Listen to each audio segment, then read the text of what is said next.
Hello everybody.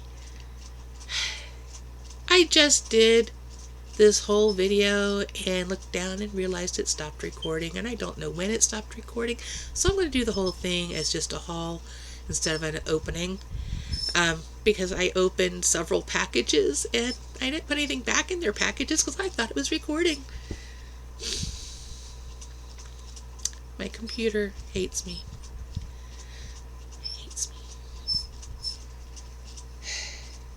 Okay, now, what order should I do this in?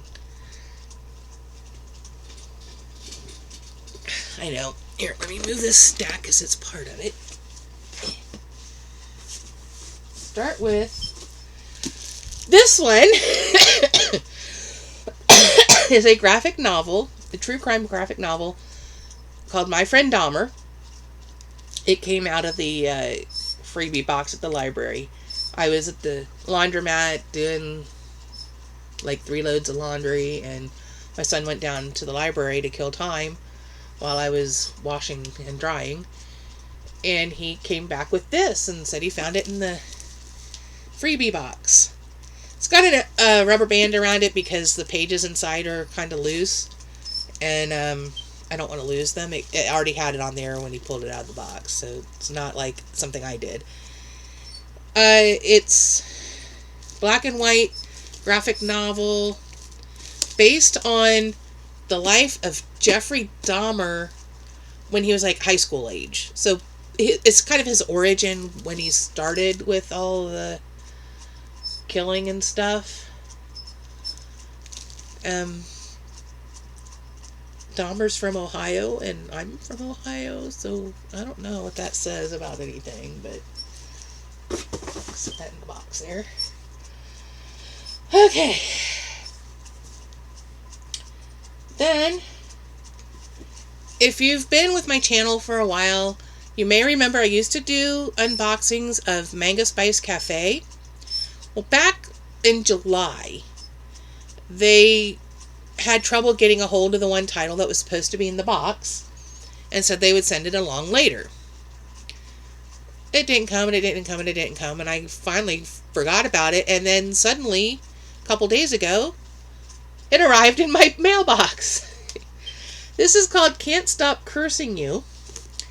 The art is by Natsuko Uruma, and the story is by Kensuke Koba.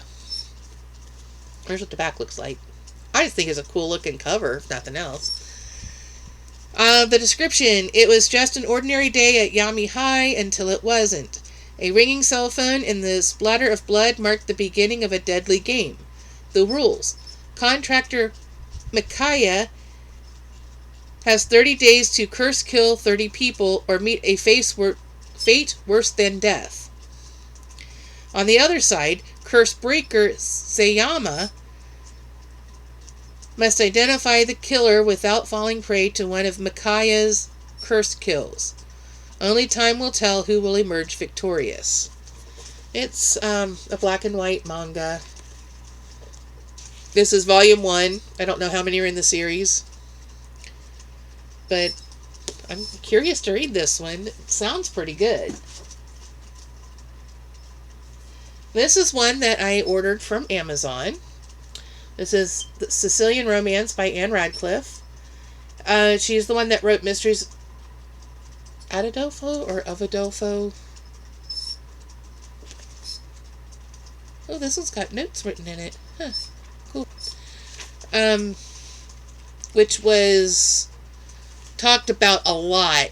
If you've read Northanger Abbey by Jane Austen, Mysteries of Adolfo is the book that the one character talked about constantly through the whole book. So contemporaries. I would say Austen probably read Radcliffe based on the fact that she used it so much in that one book. This is a very short book. It's only like 200 pages. Yeah, before you get to explanatory notes, it's only like 199 pages. But apparently somebody read this in a class because there are little notes in the margins. Terrible storm. Scenery made her forget her sorrow. Nature to a lifeboat. Okay, whatever. It says, in a Sicilian romance, 1790, Radcliffe began to forge the unique mixture of the psychology of terror and poetic description that would make her the great exemplar of the Gothic novel and the idol of the Romantics. This early novel explores the cavernous landscapes and labyrinthine passages of Sicily's castles and convents to reveal the shameful secrets of its all-powerful aristocracy. Julia and Amelia Mazzini live secluded in an ancient mansion near the Straits of Messina. After their father's return to the island, a neglected part of the house is haunted by mysterious sights and sounds. When revelation of the origin of these hauntings finally comes, it forces the heroines to challenge the united forces of religious and patriarchal authority. So it sounds like, a nice little gothic horror haunted house type book. I haven't read any Radcliffe yet. I do have a copy of Mysteries of Adolfo, but I haven't read it yet. I need to find my copy of it because I know I have it here someplace. I think it's in the other room. This one's an ARC from the publisher Publirati. Caleb Mason's the owner and publisher, and he sent it my way. Advanced review copy. The book is due to be out September 27th of 22, so roughly 5 months from now. I like the walrus on the cover. When I read the description in the email that I was sent, it sounded really like it might be kind of fun and funny and kind of weird at the same time, so I hope I like it. The other two ARCs I've gotten from Publirati, I loved one and the other was kind of for me, but other people might love it. I think it wasn't what I was thinking it was going to be, and when it went like completely the opposite direction of what I thought it was based on the description I'd read, I don't know, it didn't work. I talked about it in a previous video. Anyway, trust me, he said, but whatever you do, don't let go of the rope. We can't all be heroes. Some try and succeed, others posture and pretend, and a few, just a few, set off on their hero's quest only to discover that failure was within them all along. Compass recounts the adventures of a man who has made a career traveling the world, chilling stories about historic expeditions and explorers for major geographic magazine. Called out on his dishonesty, he sets out on an adventure of his own, an ill-advised and poorly planned trip to the Arctic floe edge under the disorienting 24-hour summer sun. When the ice breaks and his guide disappears, the narrator ends up alone and adrift in the hostile northern sea. He draws on his knowledge of historic expeditions to craft his own inept attempt at survival. As time passes and he becomes increasingly irrational, his obsession with Sedna, the Inuit goddess of the sea, becomes terrifyingly real. Part Life of Pi, part Into the Wild, Compass draws heavily on the true historical adventures, Inuit mythology, and its Arctic setting. I feel like I'm going to sneeze. Trying not to. The author, Murray Lee, is a doctor and teacher of medicine. For over 15 years, he has served as the regular visiting physician for, and I don't know if I'm saying this right, Naujat? Nunavut, which is one of the provinces up in Canada. It's a traditional Inuit community on the Arctic Circle whose people, culture, and geography greatly inform the setting and character of Compass. And this is his debut novel. He's on Instagram at 12 Angry Seals, and his website is booksbymurray.com. Comes out in September. I hope that I can give it a good review and get you all on board. I love being able to promote something that's, a debut author. Okay. See, it's a good thing I didn't toss that. This one came from Book Outlet. It's a 5-book box set. Actually, I put that on the wrong direction. This is how it came. It came this way. It says box set, but it's a piece of paper wrapped around 5 books. I wish it was like a slip case instead, because I'm just going to lose this piece of paper. Anyway, this is F. Scott Fitzgerald's 5 of his books. We have This Side of Paradise, which is his debut novel. Emory Blaine, a wealthy Midwestern boy set on rejecting his upbringing, turns his ambitions to the elite society of the East Coast. But as Blaine progresses through a sequence of romantic attachments, the life he longs for continues to elude him. Fitzgerald's debut novel examines the way in which greed, money, and the lust for power can corrupt life, love, and human relationships. So this is his debut, so that's kind of cool. There's also The Great Gatsby, which is one that a lot of high schools teach. Great Gatsby from 1925 is F. Scott Fitzgerald's classic novel of the American Jazz Age. It is the story of a fundamentally innocent man drawn to his own destruction through infatuation with a girl called Daisy, whose voice is full of money. After his war service, Jay Gatsby accumulates a fortune from organized crime and invents a legendary new persona for himself.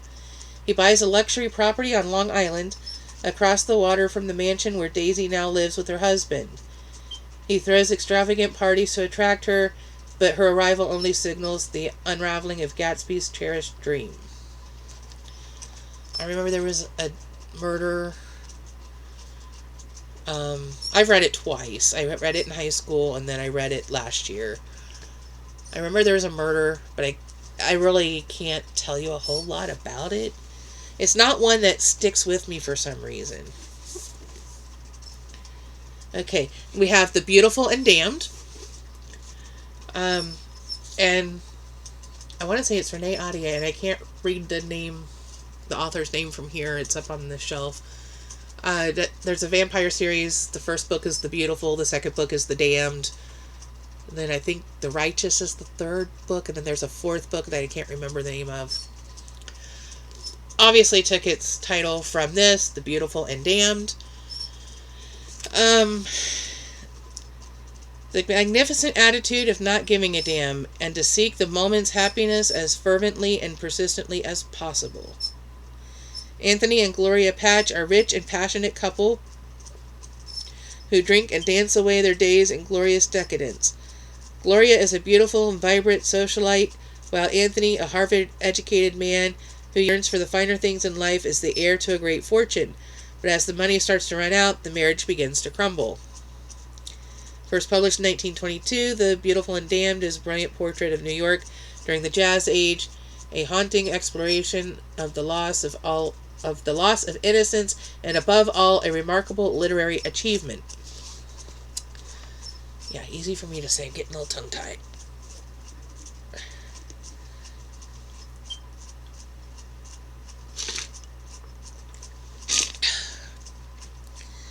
Okay, little tea. Now I can go through the other two books. We have The Curious Case of Benjamin Button and Other Tales of the Jazz Age, and we have Flappers and Philosophers. They're both sets of short stories. They're both fairly short. The Flapper one is way short. Flappers and Philosophers. F. Scott Fitzgerald wrote many stories during the course of his career. Flappers and Philosophers include some of his earliest short stories, all published in 1920 and covering a number of themes to which Fitzgerald would return in other stories and in some of his novels. This collection contains 8 stories, including one of his most famous, Bernice Bobs Her Hair. I've actually heard of that one. Among other stories are The Offshore Pirate, in which the protagonist falls in love with the pirate who captures her, Head and Shoulders, the tale of a couple who undergo a role reversal, The Cut Glass Bowl, about objets d'art that features in various difficult or tragic events endured by a New York couple. Dating from the beginning of Fitzgerald's career, this entertaining collector collection, yeah, I can read. This entertaining collection reveals an American society on the verge of jumping wholeheartedly into the brilliance of the Jazz Age. It is super tiny print. Can you even see that? I mean, it's way tiny. My eyes are getting worse. I'm getting old. Every time a booktuber says, "Oh, I'm so old," and they're only like just turning 30, not even 30, or maybe 31 or something, I'm going, yeah. No, you're not old. Especially the 20-somethings. I mean, come on. I'm going to be 50 next month. I can call myself old. You're only 20 or 30. You're not old. Get over it. Wait until you actually are old. And then I'll be saying that you're not old because I'll still be older. Anyway. Curious Case of Benjamin Button. Recently, Jack Edwards from Jack in the Books talked about this one. It's a real short story. It's only like 28 pages or something. And there's a movie based on it. I recently saw the movie because it popped up on YouTube. Oh, excuse me. Allergies. Gotta love the allergies. It's that time of year. Anyway, Benjamin Button is about a baby or a person who's born and instead of aging forward, ages backward. So when he's born, he's like this little old man in a baby-sized body, right? And as he's growing, he's getting younger. So when he's old and about to die of old age, he looks like a baby, essentially. It's weird. Benjamin Button is born as an old man, but unlike most people, he grows younger over time. As he grows up, he encounters prejudice, shock, and delight as he seeks to live an ordinary life. Touching and profound, the curious case of Benjamin Button is a uniquely moving meditation on the experience of growing up in a world that struggles to accept the unfamiliar. This collection also includes several F. Scott Fitzgerald stories set in the Roaring Twenties, which he termed the Jazz Age, such as The Jelly Bean, Mayday, and The Diamond as Big as the Ritz. Ranging from the farcical to the insightful, Fitzgerald presents an enlightening portrait of 1920s America in these stories while always remembering that the first duty of a writer is to entertain. At this point in time, the only one I have read is The Great Gatsby. Mostly because I had to. Yeah, I had to read it in high school, so I read it in high school. And by the time we got to class, I had no clue what I had even read, because I went through it too quickly. The second time, I read it last year, so I could cross it off of a challenge. And it's an alright story. I didn't mind it. But it doesn't stick with me for some reason. I don't know if I'm just not connecting with the characters because it's a different day and time and world. I don't know. Okay. And then there's this stack, which actually, let me take those off because they're not part of this. They were just because. These are some classics by Paper Mill Press. I got them through Book Outlet. They were having a sale. Buy 2 books, get 1 free. And, I mean, I couldn't pass that up. Not when these are only like $8.79 to start with. And they're really nice. I think they're lovely additions. And I thought, I already had 2 of them on my shelf. That's the 2 I took off the pile. So I thought, why not? Let's get some more and add to that. Eventually I'll end up with a pretty good selection. I got some Jane Austen. I got Emma, which is a pretty green color. And then the front, it's like a metallic purple and then a bluish, like a purple and then a bluish purple, if that makes any sense. I wish I could get it so that you could see the colors better. My lighting is just crap. So there's Emma. And we have Sense and Sensibility, which is a pink book with more of a reddish purple and more of a bluish purple. But it's still that same metallic foily looking.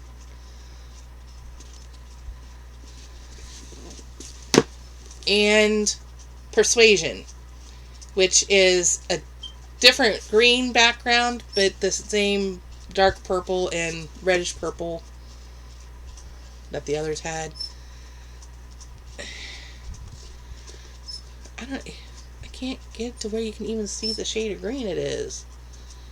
Anyway, I got those three to go with the one I already had, Pride and Prejudice, which is a light blue with kind of a magenta, reddish purple, foily design. I really wish you could see the colors better.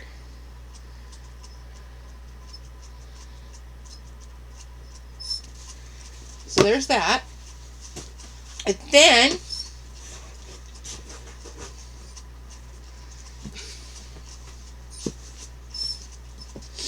I picked up Treasure Island by Robert Louis Stevenson. This is a favorite. I really enjoy this book. It's a similar green to Emma. And then it's got the bluish purple and then the dark purple for the design. I love that treasure map with the island looking like a skull. And on the back has another skull. But I really enjoy that story. I watched the movie I don't know how many different times growing up. I loved it. And when I took Children's Lit back in summer of 2006.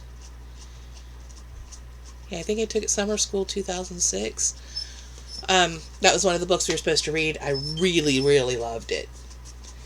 Then we have Frankenstein. Da, da, da. Black cover, and the foiling is the words are silver, but then like the hand is kind of a greenish silver. I don't know if you can tell that there's a difference. Yeah, it's hard to tell on camera that there's a difference. Other than like the greenish foiling looks brighter than the silver foiling. I mean, I have to have it like right in my face to tell the difference between the colors. So, Frankenstein, I would say, is probably my third favorite classic gothic horror. I mean, Mary Shelley, mother of sci-fi. So if you love sci-fi, it's all thanks to her. Then we got Dracula. I absolutely love vampire stories. And, okay, controversial opinion, but Twilight's not real vampires, so I don't consider that a vampire story. Vampires don't sparkle. Dracula is probably my second favorite gothic horror, which is surprising because of how much I love vampires. But I think this is beautiful. I mean, the red and the silver foiling and on a black background. The back is really pretty. I'm trying to get to where you can see it better. There. Never did tombs look so ghastly white. Never did cypress or yew or juniper seem the embodiment of funeral gloom. Never did tree or grass wave or rustle so ominously. Never did bough creak so mysteriously, and never did faraway howling of dogs send such a woeful presage through the night. And those go with the other book that I already owned, which is my favorite gothic horror, The Phantom of the Opera. Some may call this more romance than horror. I think it's kind of equal, actually. Maybe that's why I like it so much, because basically it's a Beauty and the Beast story. Um, but yeah, Phantom of the Opera. Don't get me started on the movie with Emmy Rossum, because I could not stand her. She looked like she was drugged through the whole thing. I didn't like that. Anyway, Phantom of the Opera, my favorite novel of all time. And since I already had this, I thought, why not get a couple more of the horror classics that I like that were available. So that's a pretty good start on that particular series of classics. The other thing I had that was in the video is a deck of playing cards. I'm a member of the Kellogg Family Rewards program, and they changed at the first of the year, and this is the first time I was able to actually claim a prize. You have to earn 5 tokens a month, and they're pretty easy to get if you buy Kellogg products, including Pringles, Cheez-Its, anything that says Kellogg's on it. You can submit your receipt and get credit, get a token. When you get 5 tokens for the month, then you can redeem for a prize. For March, I ended up with the deck of cards. Pringle playing cards. They're pretty nice cards. Let's see if I can pull them out of here now that I've got them all out of order. There. Okay. We'll do a real quick, here's what they look like kind of deal. There's the back. Looks just like the box. The Joker. Diamonds. Here's the King and Queen.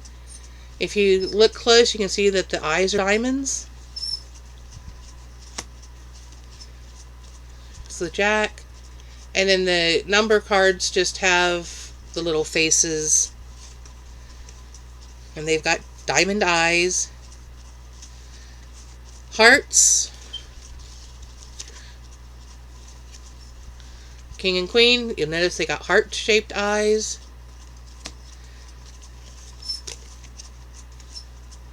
And the same Jack and numbers all the way through. I mean, the ace is just one face, and you can see the eyes.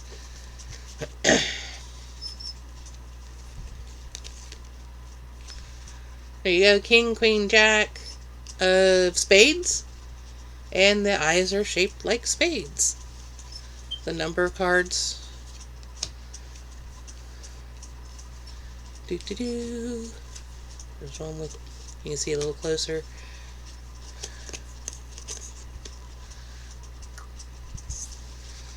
One of the other options was a $5 gift card to Amazon, but by the time I got my 5th token and was able to choose a prize, the gift cards were gone.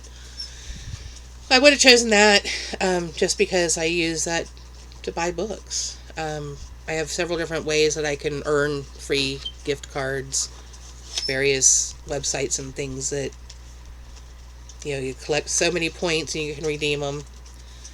But this was my second choice prize because I like to play cards with friends and family when we can. Excuse me. Ugh. And so I thought, yeah, that, and they're a collectible, which doesn't take up a lot of space.